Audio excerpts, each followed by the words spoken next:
A palavra de hoje é 5 mentiras. Coincidência ou não? Coincidência ou não? A última vez que nós ministramos foi sobre 4 passos para atrair a atenção de Deus. E de repente a gente olha e fala, nossa, né? 4, agora é 5, e a próxima vez vai ser 6 alguma coisa?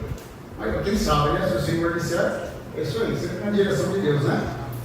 Vamos para a palavra 5 mentiras. Eu ia colocar 5 mentiras do diabo, mas 5 mentiras de quem pode ser? Só pode ser dele, não é verdade? 5 mentiras que nós devemos excluir da nossa vida. A palavra de Deus, ela é nova, mas também não é nova. Ela já foi escrita. A palavra de Deus já nos fala, nos conta que Felipe citava, orientou o eunuco, estava fazendo uma leitura de uma passagem do profeta Isaías, já naquela época. Olha para você ver. Então o que tem de novo? O Senhor ele sempre nos convida, não é ler a palavra, meditar na palavra. Essa palavra, meditar na palavra, a gente vai encontrar durante toda a Escritura. Medite na palavra, medite na palavra. Pega aquela palavra, leia uma vez, pense sobre ela, abrace essa palavra, cuide dessa palavra, recita ela de novo, e mais uma vez, estude, para sempre estarmos lembrando da palavra de Deus. Porque quanto mais nós nos alimentamos da palavra de Deus, menos chances de cairmos em tentação teremos e sofreremos menos a gravidade da natureza da carne. Amém? 5 mentiras. E o texto aqui, essa ministração foi baseada lá em João 8,44, que diz assim: ele, o diabo, foi homicida desde o princípio e não se apegou à verdade, pois, afinal de contas, não há verdade no diabo. Quando o diabo mente, fala sua própria língua, pois é mentiroso e pai da mentira. No entanto, vocês não creem em mim. Jesus falando isso, porque lhes digo a verdade. Aliás, Jesus disse, né? Eu sou a própria verdade. Essa passagem aí está em João 8,44, palavras do próprio Jesus. E esse mundo aqui tem uma atmosfera diferente do céu. Aqui, o que é verdade, o mundo tenta transformar, ridicularizar e parecer que é mentira.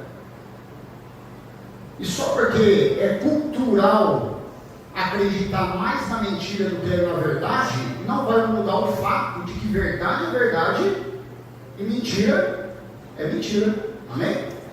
E o diabo trabalha muitas vezes nisso, em crenças equivocadas, em crenças erradas, que a princípio é uma sementinha, mas a gente começa a se deixar levar e vai cultivando essa má crença, e ela vai se fortalecendo, criando raízes. E isso traz o quê? Essa sementinha do mal, essa má crença, ou seja, uma das, ou as 5 mentiras que a gente vai citar aqui, ela começa a gerar dúvida no relacionamento meu e seu com a palavra de Deus. E quando algo gera dúvida, fortalece ou enfraquece? Se você tem dúvida que aquele amigo seu, que sempre estava junto, estava ali lado a lado, se um dia de repente aparece uma dúvida por algum comentário do inferno, ou talvez até de forma justa, aparece provas dizendo que talvez ele não seja tão seu amigo assim. Essa amizade vai ficar mais forte ou mais fraca? Mais fraca. E a palavra de Deus, ela nos convida para termos um relacionamento saudável com a palavra de Deus. Não pode haver dúvidas. Ou quando a dúvida surgir e querer nos fazer um convite de deixa eu entrar no seu coraçãozinho, nós temos que nos opor e resistir a isso e passar por cima da dúvida. Amém? Vamos lá? Primeira mentira do diabo.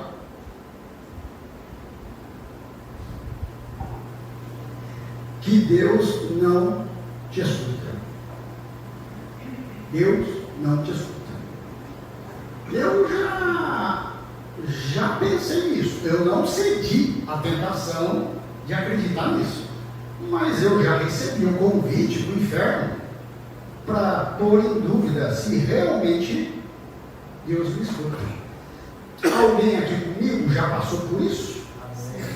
Será que Deus realmente me escuta? Será que Deus realmente me escuta? Jeremias 33:3 diz assim, é a palavra do Senhor que vocês vão encontrar hoje aqui. Não importa as minhas experiências de vida, não importa o que eu fale, alguma experiência que eu tenha tido, se não importa se eu estou mais hoje motivado, se eu estou menos motivado, só o que prevalece hoje aqui é o que está escrito nas Escrituras. Amém? Jeremias 33:3 diz assim, será que Deus me escuta? E o Senhor responde hoje para você, clame a mim, e eu responderei e lhe direi coisas grandiosas e insondáveis que você não conhece. É a primeira resposta de Deus para quando vier esse tipo de comentário do inferno. Será que Deus te escuta? Êxodo 6:5 diz assim, o Senhor dizendo, e agora ouvi o lamento do meu povo. Algumas versões estarão escritas, e agora ouvi o gemido do meu povo. Amém? Isaías 59:1 diz assim, vejam, o braço do Senhor não está tão curto que não possa salvar, e nem os seus ouvidos tão surdos a ponto de que não consiga te ouvir. Deus te escuta. Amém? Salmos 18:6 ainda reforça dizendo, na minha aflição eu clamei ao Senhor e gritei por socorro ao meu Deus. Do seu templo ele ouviu a minha voz. Amém? Que fique bem claro, Deus te escuta. Deus te escuta. Eu tive uma experiência na 8ª série, na minha cidade natal. Tinha um dia que eu estava sentado na sala de aula, pensando em tudo, menos na matéria. Você vê como é que eu estava concentrado. E era aquelas carteiras universitárias, sabe, que tem aqui, que vem aqui o lado que você escreve, junto, tudo emendado. Eu estava ali e pensando, na frente não tinha ninguém, acho que eu tinha lá na minha casa antes dos 20 anos, com o pé apoiado na cadeira da frente, bem exemplar. E eu estava pensando bem assim naquele dia, será que o Senhor me ouve? Será que o Senhor, por exemplo, eu estava conversando e indignado, falando com o Senhor, será que o Senhor sabe da minha existência? Por exemplo, será que o Senhor sabe que eu estou aqui agora, nesse exato momento? E me veio uma imagem na cabeça que eu associei quando eu ia na casa da minha avó. A minha avó chegava lá por volta das 10 horas da manhã, a mãe do meu pai, ela esparramava aquele feijão na mesa e tinha um hábito. Hoje em dia diz que os feijões já são colhidos, né? Não tem mais pedra, não tem as coisas. Mas na época colocava assim e vinha escolhendo os feijões. Alguém já viu essa cena? Maravilha. E aí assim eu lembro que eu associei essa minha pergunta ao Senhor. Senhor, o Senhor sabe que eu estou aqui agora, nesse exato momento? Eu lembro que eu falei, por exemplo, assim como minha avó apontava aquela pedrinha no meio de tanto feijão e conseguia identificar e tirar ela de lado, o Senhor consegue me identificar agora, aqui, agora, nesse momento? E assim, foi coisa assim, eu falando e o pensamento vagando, a sala de aula sumiu e de repente acho que eu pus uma expressão na cadeira da frente, ela escorregou o pé, ela foi caindo, e de repente ela caiu para não fazer barulho na sala, eu apoiei a mão, o assento dela se virou para mim, e o assento dela estava escrito assim: eu te amo. Fulano ama ciclano. Não, estava só escrito de gigiceira: eu te amo. Eu sei, não foi anjo que escreveu aquilo na hora, não foi as mãos de Deus lá, como se fala em Daniel, que apareceu e escreveu na hora, mas aquela palavra preencheu meu coração. Aquela palavra foi tomada de tanta virtude e de tanta alegria, que um amigo que estava à minha direita, ali, o Celso, mora no Paraná, Celso, ele começou a chorar sem entender o que tinha acontecido, do tamanho da glória do Senhor tomar aquele lugar, que eu e ele fomos convidados a se retirar da sala. Eu não consegui explicar, mas eu sei o que o Senhor me falou naquele dia. Então o Senhor te ama também. Amém? Então que fique bem claro, Deus te ouve e te escuta sim. Amém? Então Deus te escuta. Segunda mentira que devemos excluir da nossa vida, de uma vez por todas, que você está sozinho. Vou falar mais uma vez. Quem aqui já pensou assim: acho que Deus me esqueceu? Se Deus existe, eu acho que Deus me esqueceu. Alguém aqui já fez isso? Em algum momento na vida? Meu irmão, só muda endereço. Só muda endereço. A gente luta, a gente batalha todos os dias. A gravidade da terra puxa para baixo, a gravidade do céu puxa para cima. Enquanto estivermos aqui, toda a força oposta à força de Deus vai nos convidar todo dia pela manhã. Desiste, joga a toalha, para, já faz tanto tempo e parece que nada mudou. Para. Mas por que a gente persevera? Por que a gente está aqui? Por que seu coração, lá no fundo, você sabe que não pode parar, que não pode se entregar? Por quê? Por quê? Segunda mentira é que você está sozinho. Então vamos ver lá em Isaías 41:10, que diz assim: não fique com medo, eu, o Senhor, estou com vocês. Não temas, pois sou o seu Deus, sou eu que te fortaleço e te ajudo, eu o segurarei com a minha mão direita. Segunda Reis 6:15, uma passagem bem conhecida também, para saber se nós estamos sozinhos ou não. Isso aqui eram homens que foram antes de Jesus Cristo. Nós estamos na geração dos bem-aventurados, os que não viram, mas creem.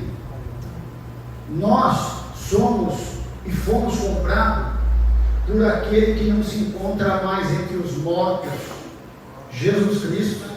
E essa resposta para você: o servo do Senhor, o servo do homem de Deus, levantou-se bem cedo pela manhã e, quando saía, viu que uma tropa com cavalos e carros de guerras haviam cercado a cidade.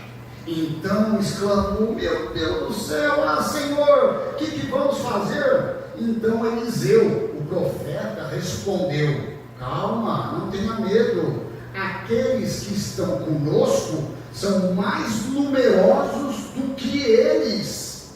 E Eliseu orou assim, o Eliseu, o profeta: Senhor, abra os olhos desse rapaz para que ele veja o que eu vejo também. Então o Senhor abriu os olhos do rapaz, os olhos espirituais, e viu que as colinas estavam cheias de cavalos e carros de fogo ao redor de Eliseu para protegê-lo. Nós estamos sendo vistos e acompanhados pelos anjos do Senhor. Amém. A palavra de Deus fala que os anjos estão ao nosso redor e os demônios ao derredor. Lá em Jó fala que Jó era cercado. O diabo mesmo confessou isso. Jó é assim porque o Senhor o cercaste de bem. Então, enquanto nós não damos legalidade ao demônio, ao diabo, ou Deus não autoriza o diabo a atravessar aquela margem, aquela linha, então, em nome de Jesus, nenhum diabo vai te pôr a mão na sua família, pôr a mão na sua esperança.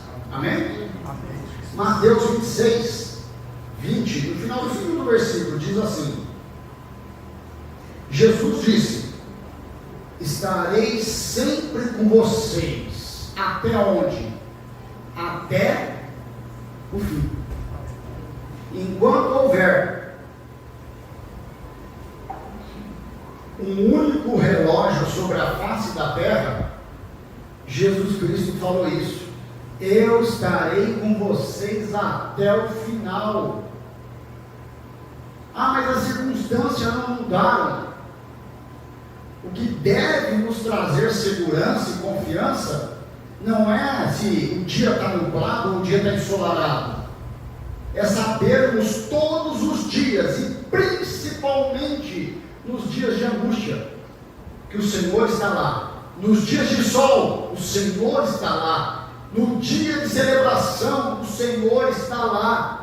No dia de festa, o Senhor está lá. No dia do luto, o Senhor está lá. Ele não vai descumprir o que Ele falou. Ele não é mentiroso. Então você não está sozinho. O diabo vai sempre tentar invadir sua central de controles. Que é onde? Aqui, ó. Sabe aqueles filmes? Que o inimigo, o exército inimigo invade o território do outro e eles correm lá na central de controles, na onde vai conseguir dominar tudo. Então, se a sua mente estiver com a mente de Cristo renovada pela palavra de Deus, ela será blindada. O diabo não vai conseguir entrar na sua central de controles, na sua mente. Então, mantenha a sua mente em Cristo, e seus pensamentos serão de Cristo, e seus sentimentos serão de Cristo, e seus comportamentos serão de Cristo. Eu penso, eu sinto, eu faço. Amém? Resumindo, você e eu, nós não estamos sozinhos, que fique bem claro. Então, primeira mentira: Deus não te ouve. Poderiam colocar aí, gente, mas pelo menos 100 versículos, mas por causa do horário. E se a palavra de Deus não é pela quantidade, se Deus falar apenas uma vírgula da parte do Senhor, assim será e ponto final. Deus te ouve, Deus te acompanha, porque Ele está com você, você não está sozinho. Terceira mentira que devemos excluir: Deus não te ama. Deus te ama. Vamos quebrar isso na junta? João 3,16, que fique bem tatuado no meu e no seu coração esse versículo. Deus tanto amou o mundo, ou seja, Deus amou de uma maneira que nos constrange, de uma maneira inexplicável, que não dá para fazer entender. Na verdade, não se entende o amor de Deus pela razão. Não tem como, é impossível. Eu não sei explicar isso. Isso me dá vergonha, porque me desmonta quando a gente presta atenção nisso.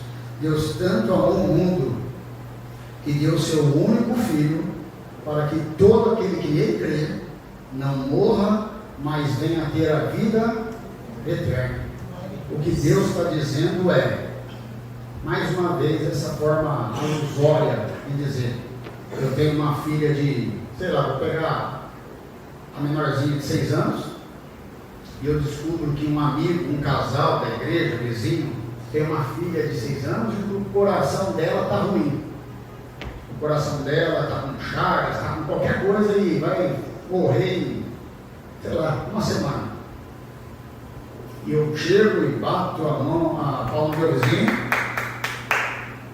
e falo para ele, faço uma proposta totalmente inexplicável. O que você me diz? Vamos fazer um transplante? Do quê? Então, eu vou ceder a minha única filha.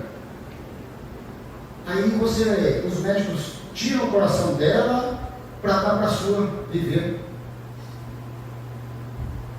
Como assim? Como assim?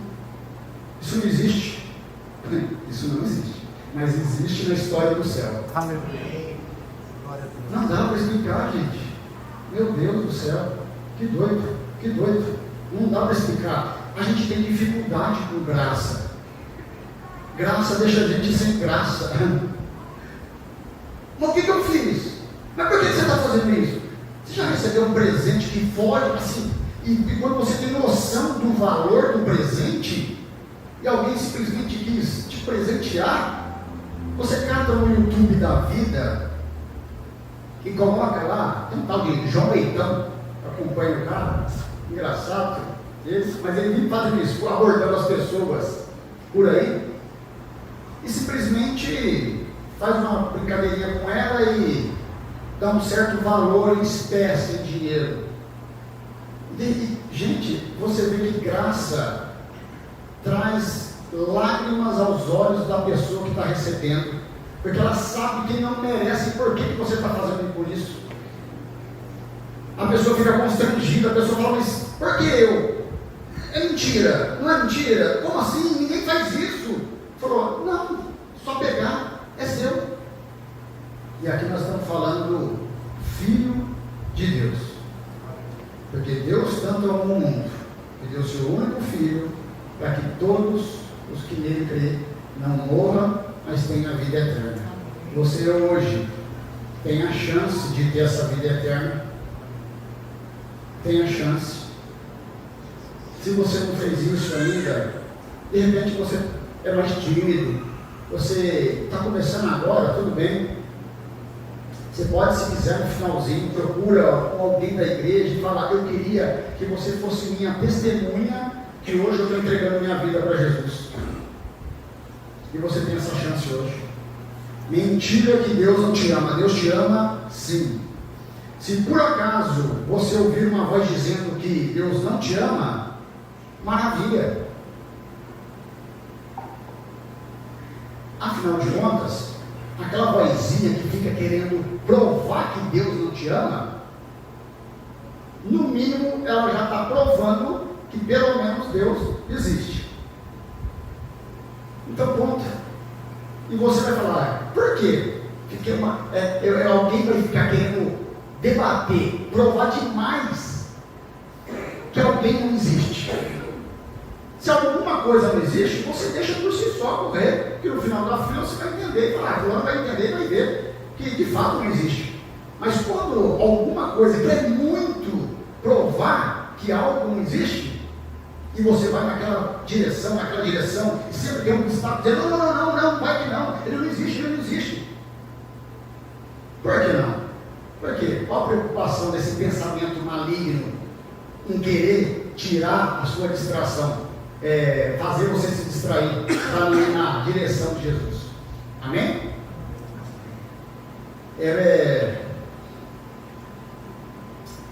A palavra de Deus diz lá em Jeremias 31:3, diz assim: o Senhor apareceu dizendo, eu te amei com amor eterno, com amor leal te atraí.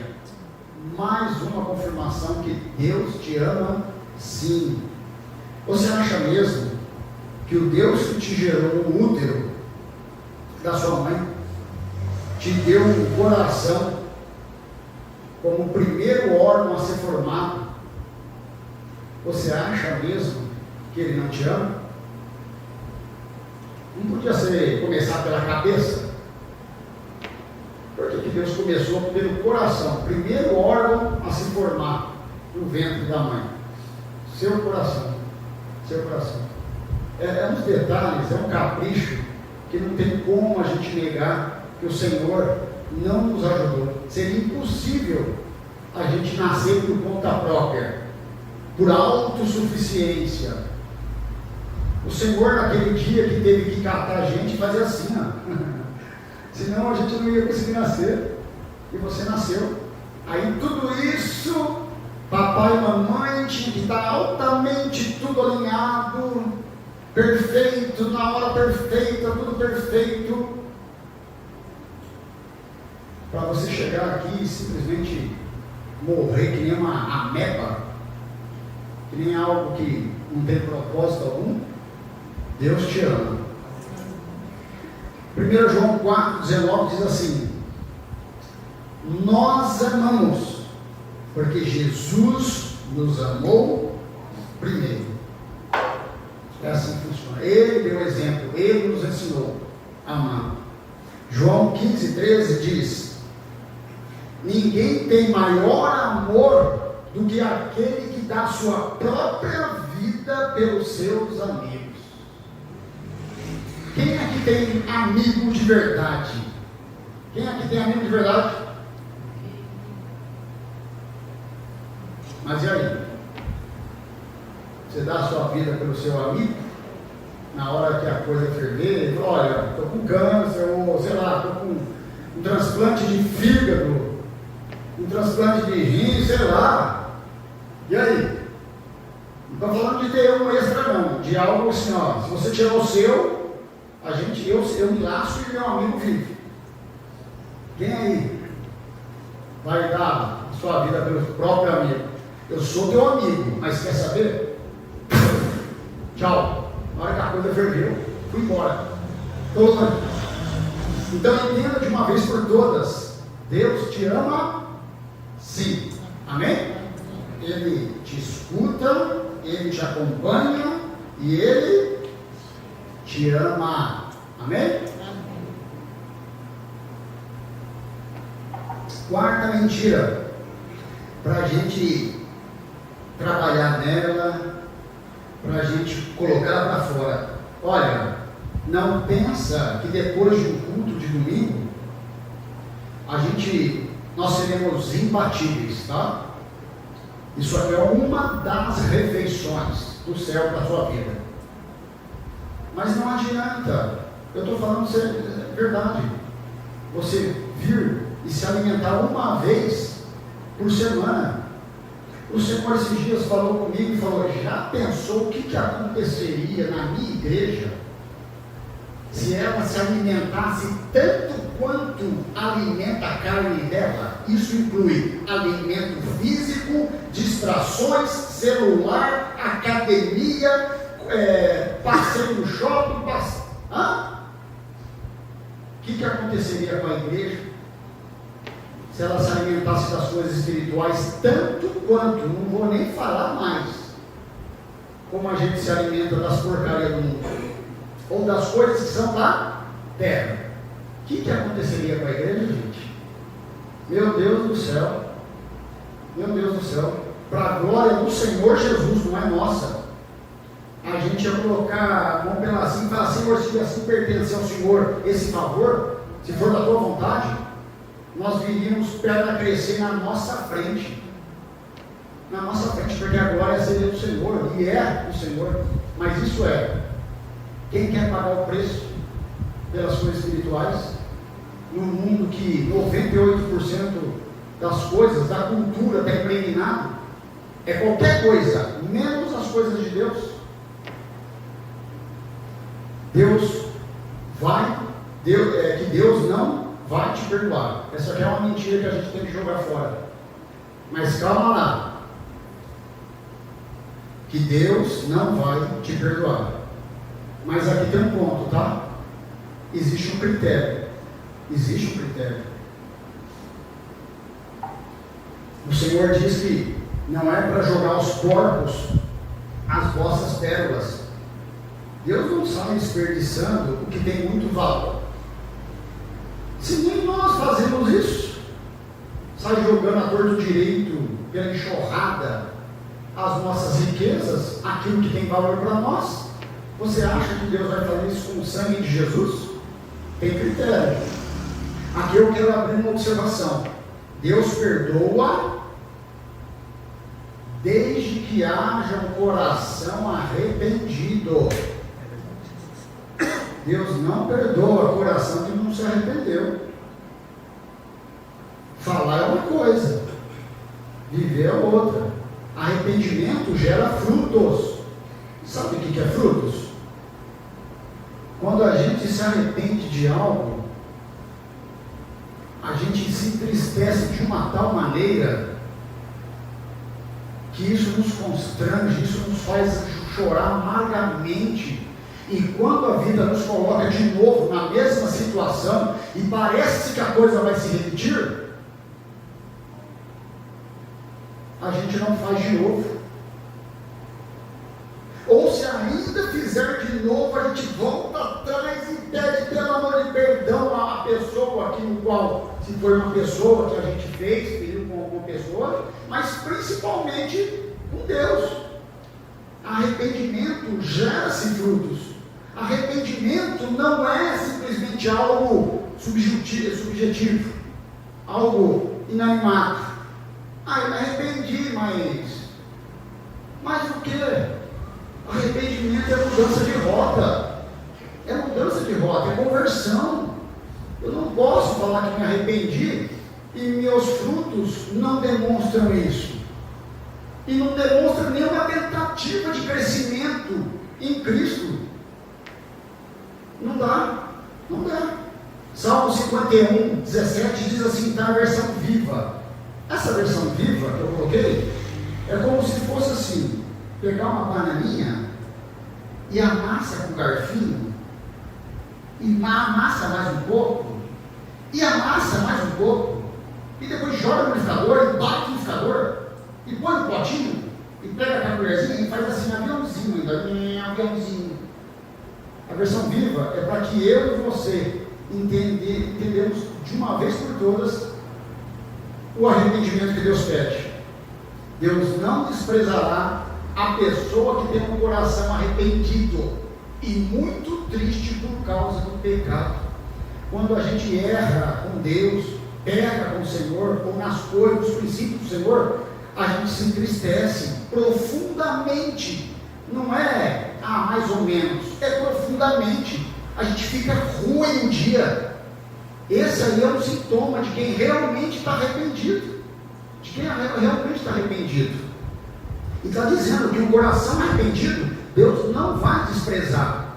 Porque arrependimento verdadeiro e único só existe uma única vez para cada pessoa. Se eu começo dentro dos mesmos erros, falar para Deus que, olha, eu pequei, aí eu fui e cometi a mesma coisa. Agora eu volto e convenço o Senhor, dizendo: Senhor, sabe aquele primeiro arrependimento? Então, não é tão verdadeiro assim, mas esse segundo é mais verdadeiro do que o primeiro. Aí eu erro de novo, e depois eu volto e digo: sabe aquele segundo e o primeiro? Não, esse terceiro é muito mais verdadeiro do que o... Gente, se nem eu e você acreditam nisso, mas Deus tem que engolir isso. Mas vamos ver se a Bíblia confirma, porque o importante é o que a Bíblia diz, não é o que eu acho, não é o que eu suponho, não é minha tese, não é de vocês, nada, o que a palavra de Deus diz. Arrependimento puro e santo é só uma vez, o resto é falta de vergonha na cara. Eu tomei postura de algumas coisas que eu fiz, que o Senhor falou para mim. O primeiro eu aceito, foi arrependimento. Agora, Rodrigo, está mais fácil do que você imagina. É só um bolinho de vergonha na cara. Com amor, com carinho. Vamos ver se isso tem base bíblica. Isaías 43, 25 diz assim, que fique bem claro: o Senhor perdoa, mas tem que ser um coração arrependido. Sou eu mesmo, aquele que apaga as tuas transgressões, por amor de mim, e que não se lembra mais dos seus pecados. Amém? O Senhor está dizendo que se tem alguém que tem o poder, a soberania de apagar o meu e o seu pecado, é o Senhor. Amém? Tem muita gente que pensa, aí fica um pensamento para cada um. Não, porque quando Pedro falou quantas vezes eu tenho que perdoar, ele disse 70 vezes 7. Gente, você já parou para pensar nisso? Ah, isso significa que é perdoar sempre. Calma lá. O Senhor não falou isso. O Senhor disse 70 vezes 7. Que dá quanto? 490. Eu estou supondo que, não é sempre, de forma aleatória, tanto faz, tanto fez. Mas vocês repararam que Deus estipulou um limite dentro do critério dele? Ele colocou um limite. Ele deu um número. Ele estabeleceu uma linha. Ele falou, 70 vezes 7. Mas é muita coisa. É o suficiente para eu sair pecando bastante e depois Deus ter que me perdoar. Mas vamos ver, continuar com a escritura. Salmo 86, 5 diz assim: Tu és bondoso e perdoador. Ok. Senhor rico em graça para com todos os que te invocam. Eu não consigo ver uma pessoa que declara Jesus Cristo na sua vida, que invoca o nome do Senhor na sua vida, e que continua dando frutos para o pecado. Falar é uma coisa, viver é outra. Cuidado. A Bíblia, a palavra de Deus fala que de Deus não se engana. Deus não se engana. Segundo, dentro das Escrituras, tem pelo menos 3 pecados, ou circunstâncias de pecados, que Deus não perdoa. Cuidado. A palavra de Deus merece todo o nosso respeito e seriedade. Não dá para levar dentro do tempo de ignorância. Ok, eu não sabia, tudo bem, a luz chegou para você hoje. A partir de hoje você não é mais ignorante, não é mais uma criancinha dizendo que não sabia. Aqui temos pelo menos 3. Blasfemar contra o Espírito Santo, foi Jesus que falou, seria melhor falar para ele do que falar para o Espírito Santo. Não perdoar o seu próximo. Se eu não perdoar o meu próximo, a Bíblia diz que eu não serei perdoado. Meu Deus, isso é sério, hein? E a apostasia. Apostasia é se divorciar da palavra de Deus e da fé. É declarar para o Senhor que agora eu sou casado com a mentira e com o diabo. Segundo a palavra de Deus. Apostasia é blasfêmia. É dar ao diabo aquilo que foi o Espírito Santo que fez. Tem muita gente recebendo graça de Deus e dando a entidades por aí. Cuidado. Isso é uma blasfêmia. Tem gente que dá tiro para todo que é canto. Vai na igreja fazer campanha, vai em outro lugar fazer simpatia, vai em outro lugar ver o que o tarô disse. Cuidado. De repente você recebeu algo da parte do Senhor e está dando honra para qualquer um, ou dividindo a glória que é somente de Deus com A, B, C, D e E. Cuidado. O Senhor está dizendo que isso é uma blasfêmia. Não perdoar o seu próximo e se afastar uma vez que você conheceu a graça de Deus sobre a sua vida. Vamos ver? Aqui temos uma condicional. Condicional significa assim: olha, para você receber isso, você tem que fazer isso. Isso é uma condicional. Se eu não fizer, me colocar na condicional, não tem negócio feito. Se o meu povo se afastar dos maus caminhos, se arrepender das escolhas ruins que fizeram, dos céus o ouvirei, perdoarei o seu pecado e sararei a sua terra. Mas olha lá no comecinho: se o meu povo, o quê? Se afastar dos maus caminhos. E se eles não se afastar dos maus caminhos? não perdoa, não salva a sua terra. A gente é cheio de desculpa para tudo. E acha que a graça de Deus é assim, não, essa parte não vale, eu só quero o chocolate depois do almoço. Mas o almoço, a comida saudável, a comida que sustenta de Deus, essa eu não quero. É uma condicional. Arrependimento não é choro, e sim frutos para o Espírito Santo. Uma emoçãozinha, sentiu louvor, te impactou, te mexeu, amém. É a primeira faísca do Espírito Santo que ele pôs sobre a sua vida.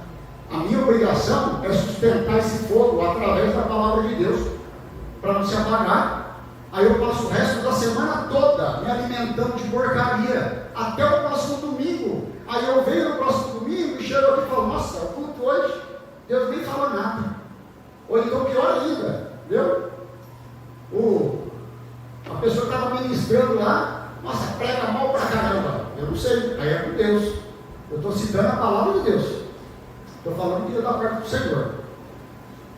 Mateus 6, 14 ao 15, outra condicional. Pois se perdoarem as ofensas uns dos outros, o Pai Celestial também lhe perdoará. Aí, mas e agora? Para, esconde o versículo. Esconde, ninguém lê mais nada. Vamos parar por aqui. Olha que beleza. Maravilha. Mas não tem mais uma partezinha ali, ó, finalzinho. Diz um ditado popular, que comeu a carne, agora rói o osso. Vai até o final. Mas se não perdoarem uns aos outros, o Pai Celestial não perdoará as ofensas de vocês. E é perigoso isso. Perigoso. Bom aqui é Jesus, amém? Amém. Se alguém sem querer te chateou, te magoou, pegou um dia ruim de alguém, é isso aí. A gente não precisa negar que, peraí, calma aí, agora eu estou nervoso, eu estou com raiva, peraí, daqui a pouco nós conversa.